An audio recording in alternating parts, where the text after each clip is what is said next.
Jadi nggak pecah. Ini berarti tanda dari memang sudah dilepaskan lagi ya. Oke lah. Oke. Ada komunikasi lagi nggak kira-kira? Karena jujur di sini panasnya minta ampun ya. Banget. Mau dilanjutin sendiri? Ntar kalau ada apa-apa. Gue kayaknya yang di sini stop deh gue. Udah tahu ya sikonnya ya. Lantai 4 aja deh. Langsung ke 4 ya. Daripada ngikut lagi. Ya. Oke ya. Oke.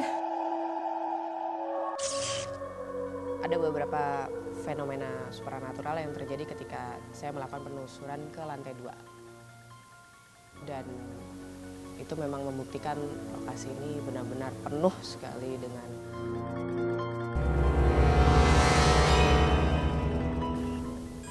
makhluk halus atau makhluk astral atau apapun itu sebutannya.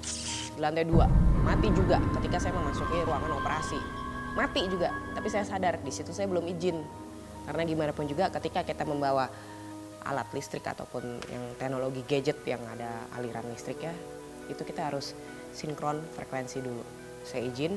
Nah, ketika saya coba izin untuk masuk ke sana, itu tim juga dengar. Tes bunyi gitu. Jadi kayak ada sesuatu yang menetes tapi berat. Ada sosok perempuan dari arah kamar di kanan saya, perempuan.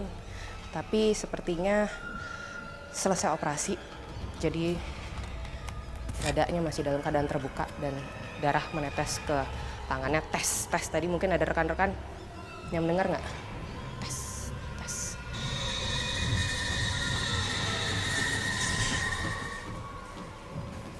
Kita cek. Tadi kita dengar ada suara air menetes. Kering. Dengar semua? Itu adalah salah satu bentuk komunikasi ketika salah satu bentuk komunikasi saya mencoba untuk izin karena saya masuk ke rumah orang. Apa? Jadi saya sudah minta izin. Kita nyalain lagi. Jangan mati lagi ya. Oke. Tadi dari arah sini sosok perempuan ini yang terbelah dadanya. Kita mungkin ke arah luar dulu.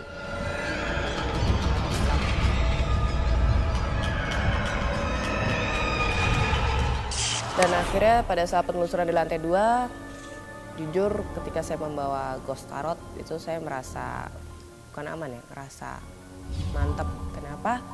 Banyak sekali cerita yang saya dengar, ternyata apa yang saya dapatkan lebih dari itu. Cerita baru, cerita tragis, misteri lain yang banyak sekali roh-roh yang mau berkomunikasi, korin-korin yang ingin berkomunikasi, atau mungkin ada yang bisa mereka sampaikan kepada kita yang masih hidup. Dan saya sangat membantu sekali, bisa detail, jelas siapa, apa, kenapa, mengapa. Ini saya mencobakan ghost tarot yang saya punya, jadi selalu saya bawa ke tempat-tempat yang memang dikatakan angker ataupun sering kali mendapat gangguan. Satu-satu ya yang mau komunikasi. Aku nggak tahu dokternya di mana.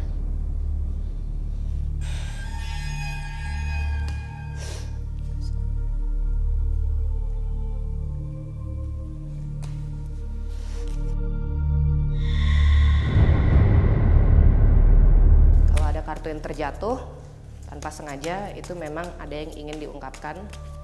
Mungkin saya tidak tahu. Satu-satu, jangan rebutan. Satu-satu, nanti semua kebagian saya akan bacakan semua. Satu-satu. Karena ruangan ini bekas ruangan operasi, banyak sekali ruh-ruh ataupun korin. Sebenarnya bukan ruh. Ruh itu 40 hari sudah meninggalkan dunia. Kembali ke alam baka. Di sini korin. Jadi korin-korin yang tertinggal itu akan menjadi penampakan yang orang-orang lihat.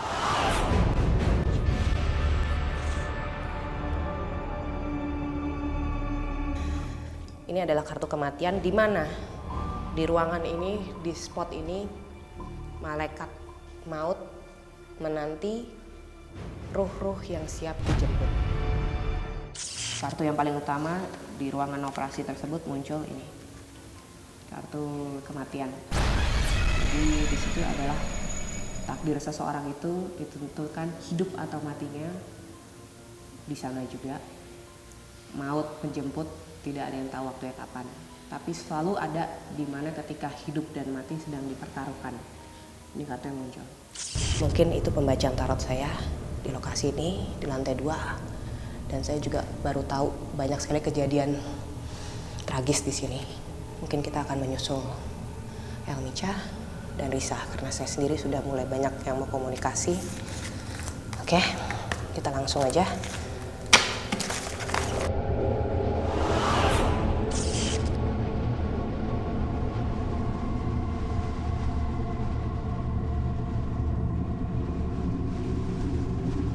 Ya, dari lantai 3, setelah penelusuran dari lantai 3 itu saya naik lagi ke lantai 4. Di lantai 4 itu mulai ada perbedaan. Kalau di lantai 3 itu saya banyak ngerasain hawanya panas yang sangat panas sampai badan tuh kerasa kayak kebakar gitu. Sementara di lantai 4 ini saya ngerasain dingin yang benar-benar dingin banget sampai nusuk kulit. Di sini saya ngerasain hawa yang beda. Kayak lebih ke arah hawanya orang mati ya. Jadi dinginnya tuh bener-bener di kulit dingin banget. Ada di satu ruangan, saya ngeliat ada sosok di situ. Saya masuk ke sana. Nah, pada waktu itu dekat di kamar mandinya gitu kan.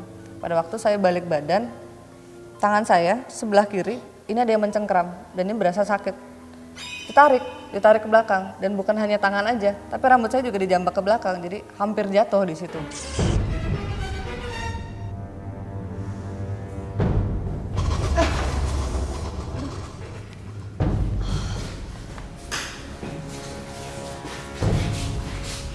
Barusan ada yang narik saya dari sini.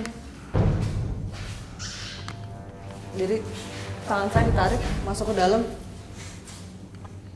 Cuma di sini sosoknya nggak kelihatan. Ada yang nyengkrap tangan saya.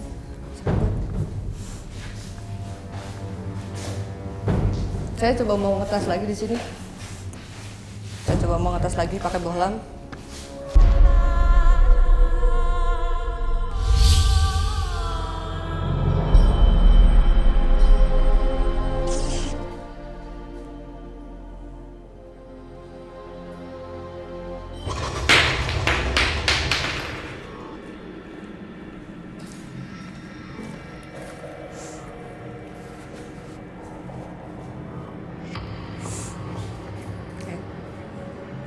Ini bohlam, hanya bohlam biasa yang saya pakai, tapi di sini bisa membuktikan bahwa energi dari makhluk halus yang saya masukkan ke sini membuat bohlam ini tidak pecah pada saat saya banting.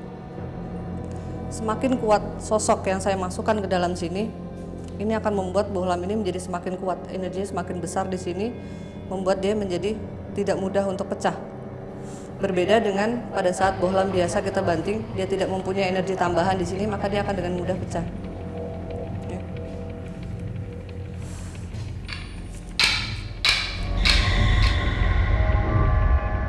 Hawanya sangat tidak enak di sini, sangat kuat energinya. Cuman kembali lagi karena saya datang di sini dengan tim, saya tidak mau membawa oleh-oleh, tidak mau mengambil resiko untuk membawa pulang sesuatu. Jadi saya akan kembalikan lagi di sini.